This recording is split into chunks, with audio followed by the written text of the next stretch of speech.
कौशल्या के राम भाग 14 में आप सभी का स्वागत है। सत्य बोलिए, सत्य बोलना आपके लिए हितकर तो होगा ही और स्वर्ग और मोक्ष का कारण भी बनेगा। यह बात हमें सदा सिखाई जाती है और यह कथा भी शायद आप सभी ने सुनी होगी। वही कथा को संकलित किया है मुनिषी क्षमा सागर जी ने अपनी इस कृति कौशल्या के राम में। तो मैं वह कथा आपके सामने रखती हूँ। कथा कुछ ऐसी है कि अयोध्या के राजा ययाति और उनकी रानी सुरकांता से उन्हें पुत्र होते हैं वशु।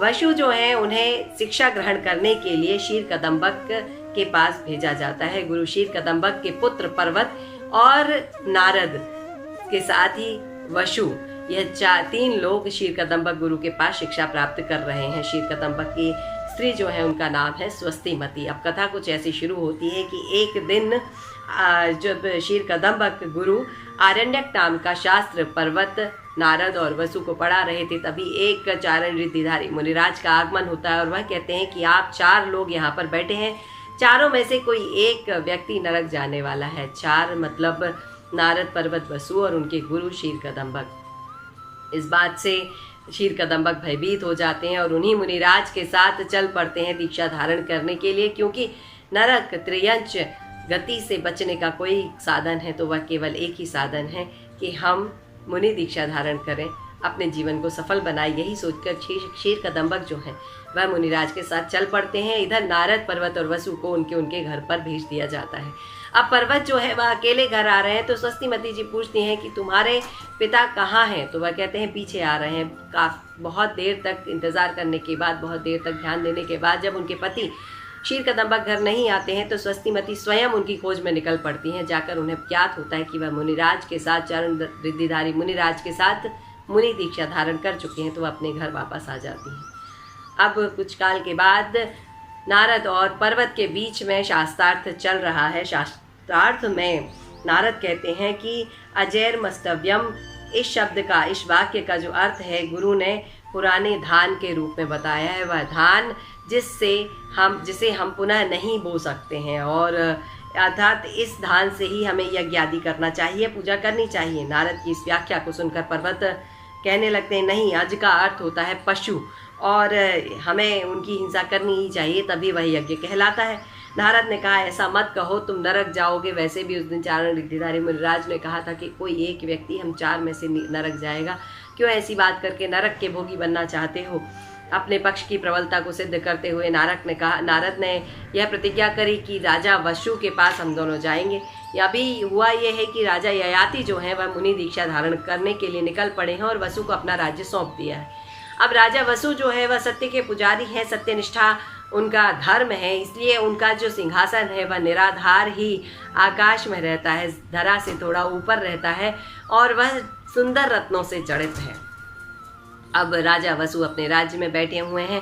नारद और पर्वत जो हैं वह शास्त्रार्थ में उनका युद्ध चल रहा है और नारद कहते हैं राजा वसु अगर जिसकी भी बात को सत्य कहेंगे, क्योंकि हम तीनों उनके शिष्य हैं, तो राजा वसु जिनकी बात को सत्य कहेंगे और जिसकी बात को झूठ कहेंगे, जिसकी बात को वह झूठ कहेंगे, उसकी जिह्वा काट ली जाएगी। यह बात पर्वत ने अपनी माता से कही तो उसी क्षण सरस्वती जो स्वस्तिमती जो हैं, पर्वत की माता जो हैं, उन्हें याद आता है कि एक बार राजा वसु ने उनसे किसी वचन के लिए कहा था और वह अपने वचन लेने के लिए स्वस्तिमती पहले ही राजा पर वसु के पास पहुंच जाती हैं और जाकर उनसे कहती हैं कि आपने मुझे एक वचन दिया था, उस वचन को आज पूरा करने का समय आ गया है।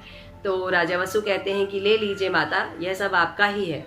तो वह कहती हैं कि आपको केवल एक वचन देना होगा कि पर्वत और नारद दोनों आपके पास में अपने किसी एक शास्त्रार्थ को लेकर आ रहे हैं, उसमें आपको पर्वत को सत्य कहना होगा।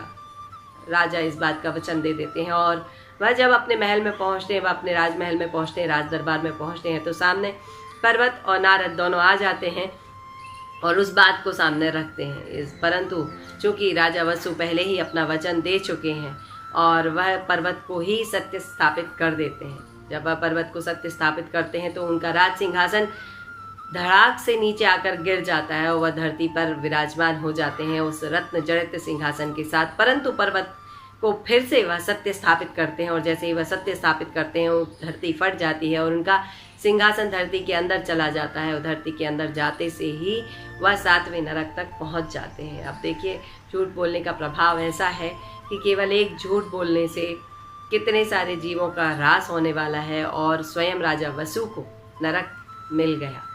अब पर्वत और नारद जो हैं वह दोनों खड़े हैं।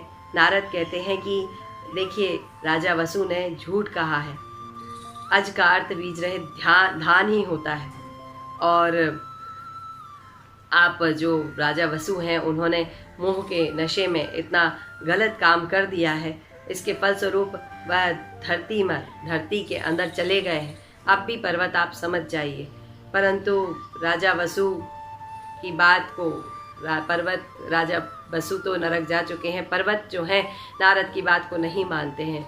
जनता जो है वह राजा वसु और पर्वत को धिक्कारते हैं और नारद का सम्मान करते हैं। देखिए, सत्यता की बात यह है कि अगर हम सत्य बोलते हैं, अगर हम सत्यवादी हैं तो जग में अच्छा ही होता है। अगर हम झूठ बोलते हैं तो उससे कई प्रकार की हानि हमें स्वयं होती है तथा दूसरों को भी कष्ट में डालती है। तो साँच बराबर तप नहीं, झूठ बराबर पाप, जाके हृदय साँच है ताकि हृदय आप। बस इस बात को हम ध्यान रखें। अब मुझे इस भाग से आज्ञा दीजिए। सादर जय जिनेंद्र। पर्वत ने इस के बाद, अपनी मृत्यु के बाद भी क्या किया, कैसे किया, अगले जन्म को धारण करने के बाद भी क्या किया, कैसे किया, इस बात पर हम चर्चा करेंगे अगले भाग में। तब तक के लिए नमस्कार, प्रणाम, जय।